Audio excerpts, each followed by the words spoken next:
Ceritanya dimulai di Las Vegas, di sebuah bar pada suatu malam yang ramai. Di sana, seorang pria yang dikenal sebagai jagoan tak terkalahkan, Nick Wilde, sedang duduk sendirian sambil menikmati minumannya. Singkat cerita, tiba-tiba seorang wanita cantik bernama Doris memesan minuman dan duduk di meja di belakangnya. Tak berapa lama, kekasih Doris, Osgood, datang dengan harapan membujuk Doris untuk pergi bersamanya ke luar negeri. Namun, Doris enggan karena Osgood sering dianggap mendeso dan kurang memikat dengan penampilannya. Ketika situasi semakin rumit, Nick yang sudah cukup mabuk tiba-tiba muncul. Dia mengajak Doris untuk berjoget dengannya, membuat Osgood cemburu dan marah. Osgood mencoba melarang Nick, tetapi Nick yang mabuk justru mencabut rambut palsunya. Doris segera menarik Osgood pergi untuk menghindari keributan. Namun Nick tidak berhenti di situ. Dia keluar dari bar dan mengganggu Osgood lagi, sambil mengembalikan rambut palsu Osgood dan menyampaikan kata-kata kasar.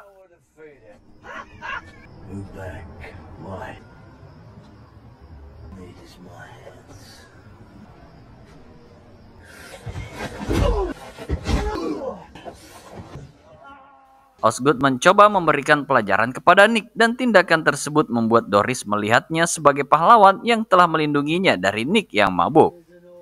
No one's leaving till it's over. It's over. My own little hero. Kisah berpindah ke seorang gadis muda yang tampak babak belur ditinggalkan di depan rumah sakit. Dia segera dilarikan ke ruang gawat darurat untuk perawatan. Ketika perawat bertanya siapa yang melukainya, gadis itu hanya mengucapkan satu nama, yaitu Nick.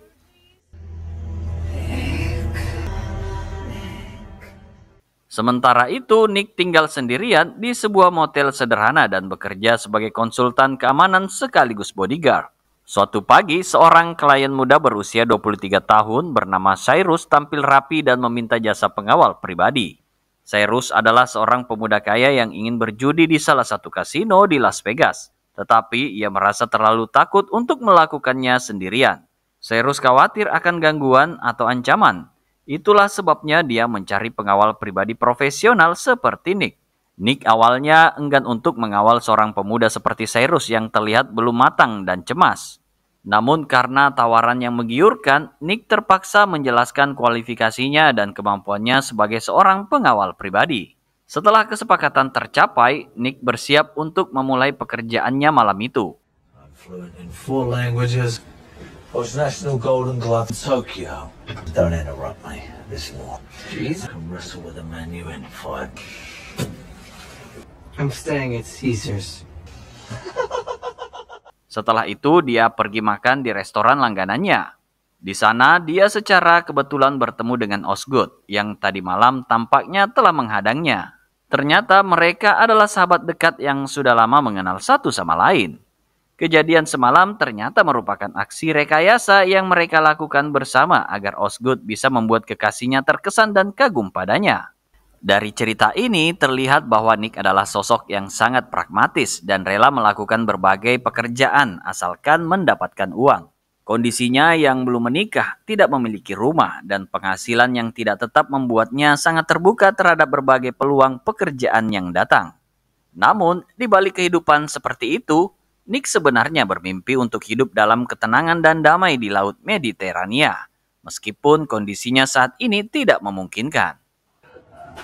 I love you, man. Saat sedang mabuk, Nick terbayang oleh obsesi untuk hidup tenang dan damai di Laut Mediterania yang tenang, jauh dari kehidupan perkotaan yang riuh. Namun, keterbatasan finansial membuatnya sulit untuk mewujudkan obsesi ini. Ketika dia mendapatkan panggilan dari temannya, Holly, yang baru saja mengalami pengalaman mengerikan, Nick dihadapkan pada situasi yang sangat tidak terduga. Awalnya, kita mungkin menduga bahwa Nick adalah pelaku, mengingat kondisi mabuknya sebelumnya. Tetapi ternyata Holly menyebut nama Nick karena dia tahu bahwa Nick adalah orang yang bisa membantunya dalam situasi sulit dan melakukan pekerjaan apapun jika ada uangnya. Holly menceritakan pengalamannya yang mengerikan di mana dia dipaksa oleh beberapa pria, termasuk seorang bernama Denny, untuk melakukan hal-hal yang sangat buruk, termasuk tindakan kekerasan fisik dan ancaman dengan senjata. Holly berharap Nick dapat membantunya menemukan pelakunya dan membalaskan dendamnya. Situasinya semakin rumit bagi Nick karena dia sadar bahwa terlibat dalam masalah dengan seseorang seperti Danny yang merupakan anak bos mafia Italia dengan hubungan di dalam dunia kejahatan bisa sangat beresiko. Nick juga tahu bahwa dia memiliki koneksi yang rumit dengan bos mafia yang menguasai Las Vegas, dan mengacaukan masalah dengan mereka bisa berakibat sangat buruk. Meskipun dia merasa simpati terhadap Holly, dia harus mempertimbangkan konsekuensi serius dari tindakan-tindakan yang dia ambil. Namun saat Nick pergi ke hotel yang dimaksud dengan bantuan Millicent, sahabat perempuannya yang bekerja sebagai housekeeping, dia mendapatkan informasi tambahan tentang Danny. Millicent memperingatkan Nick tentang betapa berbahayanya Danny dan dengan tulus memohon agar Nick tidak terlibat dalam urusan dengan pria tersebut. Millicent merasa berutang budi kepada Nick karena bantuan yang pernah diberikan Nick di masa lalu.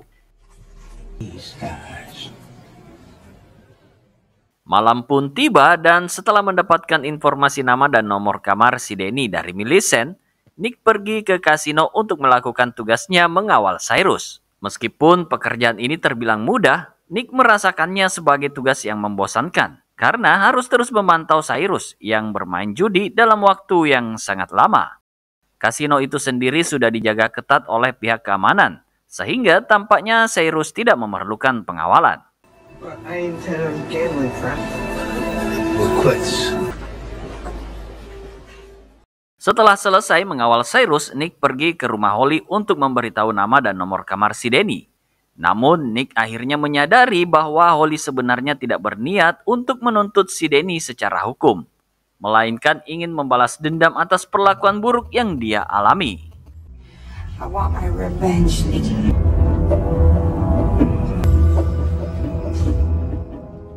Akhirnya, Nick memutuskan untuk menghadap si Danny dengan mengaku sebagai teman dari bos mafia yang memerintah Las Vegas. Dalam pertemuan tersebut, Nick menyampaikan maksud kedatangannya dengan sopan dan santun, yaitu meminta pertanggungjawaban atas perlakuan Danny terhadap Holly, temannya. Namun, Danny dengan sikap yang congkak menanggapinya dengan menuduh Holly sebagai pelacur yang tidak sopan dan mengklaim bahwa tindakannya adalah bentuk terapi kejut yang diperlukan. Bahkan Danny malah menuduh Nick sebagai seorang gerbong miskin yang mencoba memerasnya. Namun Nick dengan tegas membuktikan bahwa dia tidak miskin-miskin amat dengan menunjukkan kartu kredit sebagai bukti bahwa dia adalah seorang yang memiliki kemampuan finansial yang memadai. Danny dengan nada sombong mengambil segepok uang senilai $50.000 atau sekitar 750 juta rupiah untuk mengganti kerugian Holly. Namun, alih daripada memberikan uang tersebut, dia malah mengambil sebuah pistol sebagai ancaman, menunjukkan bahwa orang sepertinya tidak bisa dengan mudah memberinya uang tanpa konsekuensi. Dengan senjata di tangannya, Danny merasa lebih kuat dan sombong, memaksa Nick untuk memberikan pujian kepadanya jika ingin pergi hidup-hidup dari situ. Nick bukannya merasa ketakutan, malah terbayang oleh mimpi lamanya berlayar di Laut Mediterania yang tenang dan damai. Dia merenungkan betapa berbedanya hidupnya jika dia memiliki cukup uang dan tidak perlu menderita perlakuan merendahkan seperti yang dia alami sekarang. Namun ketika harga dirinya diinjak-injak, Nick mengambil tindakan berani untuk menunjukkan bahwa dia bukanlah pria biasa yang bisa dianggap remeh. Mereka telah salah besar ketika mereka meremehkan Nick sebagai pria biasa.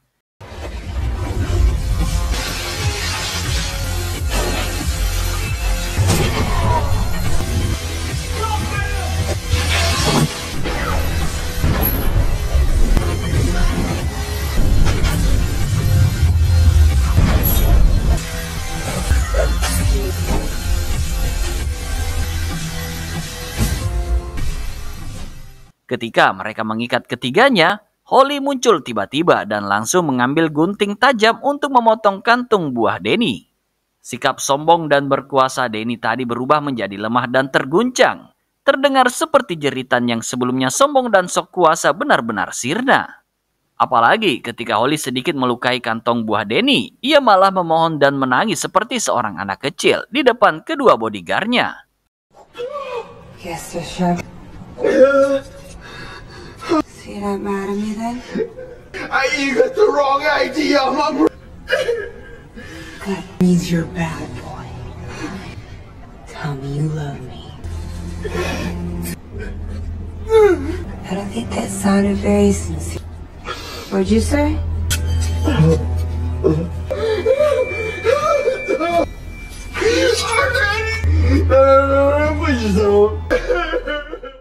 Setelah puas melihat Danny merengek dan menyerah seperti seorang budak kecil, Holly memberikan Nick setengah dari jumlah uang sebelumnya, yaitu sekitar $25.000 sebagai bayaran atas bantuan Nick. Keduanya berencana untuk meninggalkan Las Vegas untuk selamanya, menyadari bahwa situasi di sana menjadi tidak aman setelah insiden tersebut, dan Danny pasti akan mencari mereka. Meskipun jumlah uang tersebut sebenarnya sudah cukup untuk Nick memulai hidup baru di negara lain, Nick justru memutuskan untuk pergi ke kasino tempat dia biasa mengawal dan mencoba peruntungannya dalam berjudi untuk menggandakan uang $25.000 tersebut. Dengan modal awal $1.000 atau sekitar 16 juta rupiah, Nick menukarkannya dengan beberapa chip untuk bermain permainan kartu blackjack. Namun, seperti kebanyakan perjudian sebelumnya, Nick cepat kalah dalam waktu kurang dari 30 menit dan merasa menyesal atas kekalahan tersebut.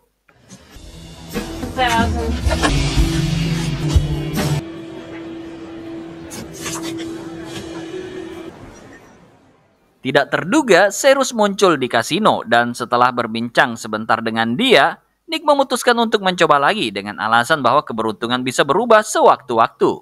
Secara perlahan, Nick mulai mengumpulkan chip dan berhasil mengembalikan modal awalnya sebesar $1.000, bahkan lebih.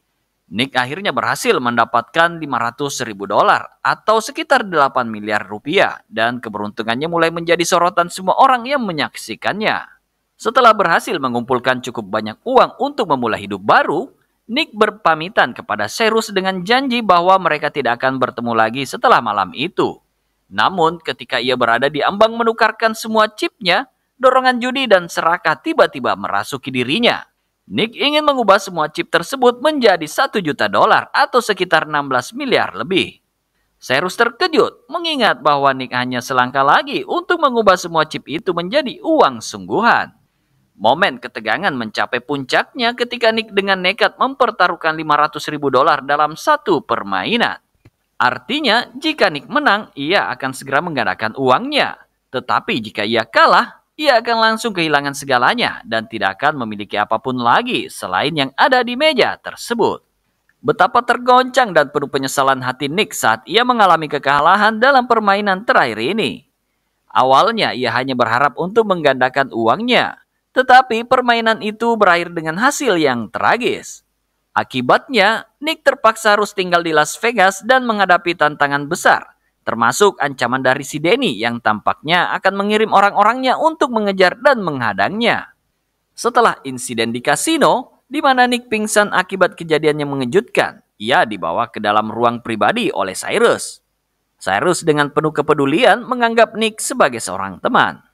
Disinilah terungkap bahwa kunjungan Cyrus kepada Nick bukan semata-mata untuk mencari pengawal, tetapi juga untuk mencapai tujuan yang lebih mendalam dan menarik. Cyrus yang ternyata adalah seorang programmer kaya, memiliki ketakutan dan rasa lemah yang selama ini menghantuinya. Karena itu, ia mencari individu paling kuat dan berani di hampir seluruh Las Vegas. Dari banyak orang yang kuat dan tak terkalahkan, Nick adalah satu-satunya yang terpilih sebagai orang yang cocok untuk membantu Cyrus belajar dan mengatasi rasa takutnya. Cyrus hanya menginginkan satu hal, yaitu mengalami momen paling beradrenalin yang tak terlupakan dalam hidupnya. Ia berharap bahwa momen itu akan memberinya semangat dan motivasi untuk mengatasi ketakutannya. Cyrus yakin bahwa Nick bisa memberikan pengalaman tersebut. Cyrus menawarkan sejumlah uang yang sangat besar, lebih dari cukup, agar Nick bisa memulai hidup baru dan mewujudkan mimpinya berlayar di Laut Mediterania. Namun, permintaan aneh dari Cyrus membuat Nick merasa dipermainkan, dihina dan dianggap tidak mampu mencari uang sendiri. Akibatnya, Nick memutuskan untuk meninggalkan Cyrus dan pergi minum alkohol sendirian di sebuah bar. Saat berada di bar, Nick dihadang oleh dua orang Italia yang mengajaknya untuk bertemu dengan si Danny.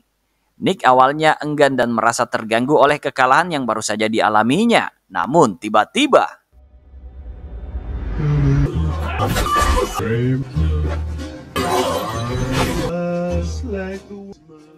Nick segera memberikan pelajaran kepada keempat orang Italia yang datang menemuinya di waktu yang kurang tepat bersama dua orang lainnya yang bergabung kemudian. Namun, Nick tidak bertindak karena marah kepada si Danny atau karena memiliki masalah pribadi dengan mereka. Tindakan Nick lebih merupakan ekspresi penyesalan dan marah pasca rungkat barusan. Dia menjadikan keempat orang Italia tersebut sebagai pelampiasan atas ketidaknyamanan yang dia rasakan.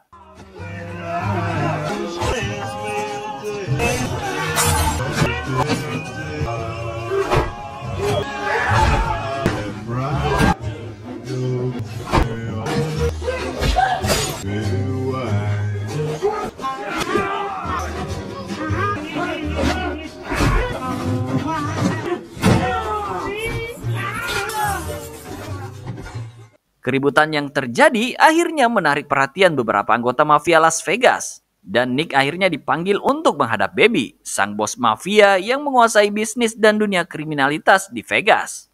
Baby merasa kesal dengan tindakan Nick yang telah menciptakan masalah. Padahal sebenarnya Baby menghargai Nick meskipun Nick sudah berkali-kali menolak tawaran untuk bergabung dengan kelompoknya. Namun ada masalah yang lebih mendesak daripada keributan di kasino, yaitu masalah dengan si Danny, anak bos mafia Italia yang juga sahabat Baby. Baby memberi kesempatan kepada si Danny untuk menjelaskan kronologi insiden di hotel dari awal. Namun, si Danny dengan sangat provokatif mengklaim bahwa Nick datang tanpa alasan yang jelas, menghajar dua pengawalnya dan mengikat mereka berdua tanpa bisa dihentikan. Lebih mengejutkan lagi, kedua pengawal si Danny ditemukan tewas dengan luka tembak di kepala, dan si Danny menuduh Nick sebagai pelakunya. Padahal, Nick tidak menggunakan senjata apapun selama perkelahian, kecuali kartu kreditnya. Hal ini mengarah pada kesimpulan bahwa kematian kedua pengawal tersebut adalah hasil ulah si Danny yang tengah mengalami kehancuran harga diri saat dihajar oleh Nick di hadapan dua anak buahnya. Sekarang giliran Nick berbicara dan dia berhasil mengalahkan si Danny dalam perdebatan. Si Danny bahkan diminta untuk membuka celananya agar luka gores yang disebabkan oleh Holly bisa terbukti. Permintaan tersebut jelas membuat si Danny merasa kesal karena dia terjebak dalam kebohongannya sendiri di depan Baby. Dengan raut wajah penuh kekesalan, si Danny akhirnya pergi dari sana. Sebelum pergi, Baby meminta Nick untuk menjaga diri dengan baik karena dia tahu bahwa si Danny tidak akan tinggal diam. Meskipun mereka adalah teman, Baby tidak bisa membantu dalam situasi ini karena masalah ini timbul akibat ulah sembrono Nick sendiri. Las Vegas. Ketika siang hari menjelang, Nick memutuskan untuk makan siang di restoran favoritnya. Di tengah makanannya, tiba-tiba muncul Cyrus untuk berterima kasih atas aksi Nick semalam. Meskipun alasan sebenarnya adalah Nick ingin melepaskan kekesalannya atas kekalahan, Cyrus terinspirasi dan termotivasi oleh tindakan Nick yang membuat singa di dalam dirinya akhirnya bangkit. Sebagai tanda terima kasih, Cyrus memberikan Nick 1 tiket pesawat dan cek senilai $500.000 untuk mewujudkan impiannya berlayar di Laut Mediterania. Namun, ketika Nick sedang mempertimbangkan tawaran tersebut, tiba-tiba si Danny muncul bersama 4 anak buahnya, siap untuk membunuh Nick. Namun, Cyrus dengan tegas menunjukkan keberaniannya dengan bernyanyi keras sebagai gangguan agar Nick bisa melarikan diri.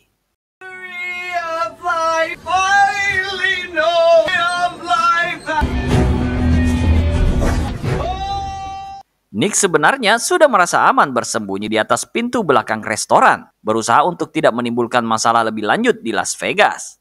Namun, ketika si Danny memerintahkan anak buahnya untuk menyeret Cyrus dan membunuh pemuda itu, Nick segera membuka matanya dan tiba-tiba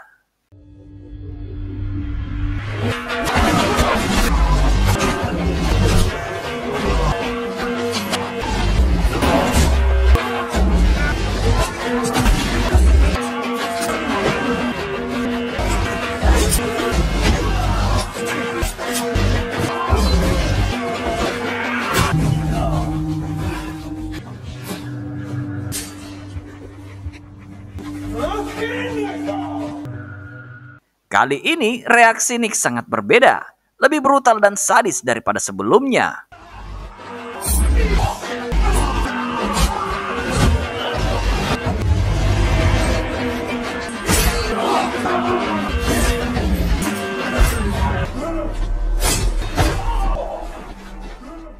Dia membunuh si bos bersama keempat anak buahnya tanpa ampun. Tidak ada yang tahu siapa sebenarnya Nick di masa lalu. Dan sejauh ini dia telah menahan diri dari membunuh mereka. Namun ketika si bos mencoba melibatkan Cyrus yang tidak ada hubungannya dengan masalah ini, Nick memutuskan bahwa itu adalah batasnya. Kematian si Danny akan menjadi masalah besar bagi Nick karena kelompok mafia Italia dan bahkan Baby sendiri pasti akan memburunya. Dengan situasi yang semakin rumit, Nick tahu bahwa satu-satunya pilihan adalah pergi dari Las Vegas secepatnya. Dan itulah yang dia putuskan untuk lakukan. Dengan begitu, film pun berakhir.